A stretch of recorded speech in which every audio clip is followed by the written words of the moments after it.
नमस्ते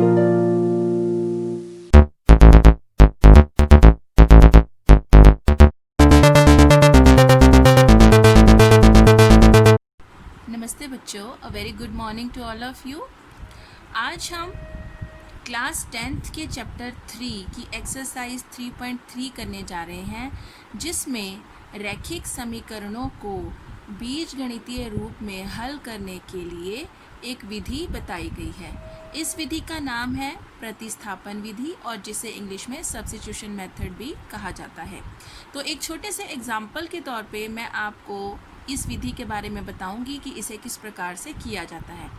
जैसा कि नाम से ही ज्ञात है, प्रतिस्थापन, स्थापित करना।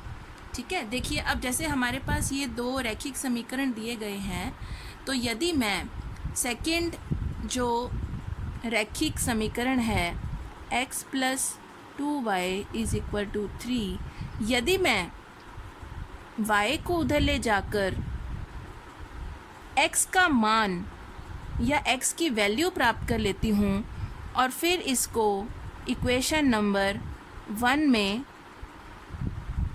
पुट कर देती हूँ, तो यहाँ से हमें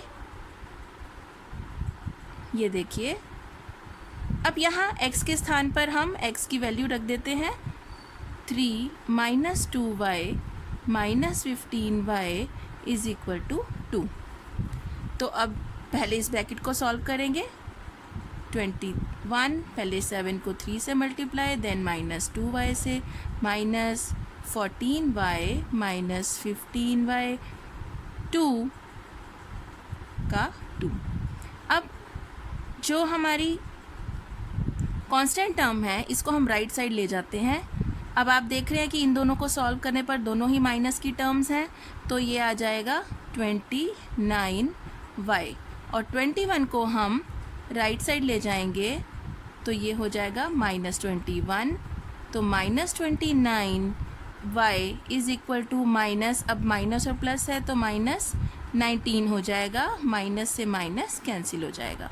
तो y के साथ 29 मल्टीप्लाई हो रहा है, वहाँ पर जाकर राइट साइड पर डिवाइड हो जाएगा। तो इस प्रकार हमें y का मान प्राप्त हो गया।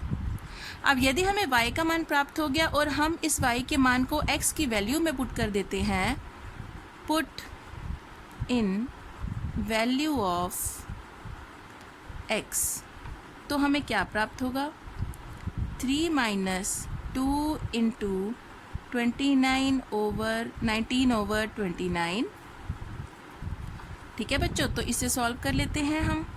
3 - 38/29, एलसीएम ले लेते हैं।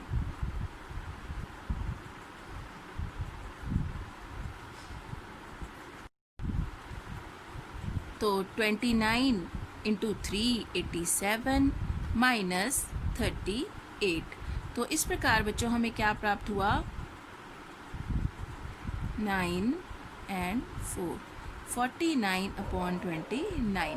तो x का मान हमें प्राप्त हुआ 49/29।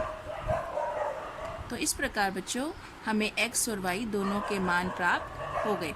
यदि हम चाहें, यहाँ हमने जैसे x का मान दूसरे चर में ले लिया था, उसी प्रकार अगर हम चाहें तो हम यहाँ y का मान भी x के रूप में ले सकते हैं, और फिर हम y के स्थान पर वैल्यूज़ पुट करके भी x और y के मान प्राप्त कर सकते हैं। तो बच्चे, इस विधि को प्रतिस्थापन विधि या सब्स्टिट्यूशन मेथड कहा जाता है।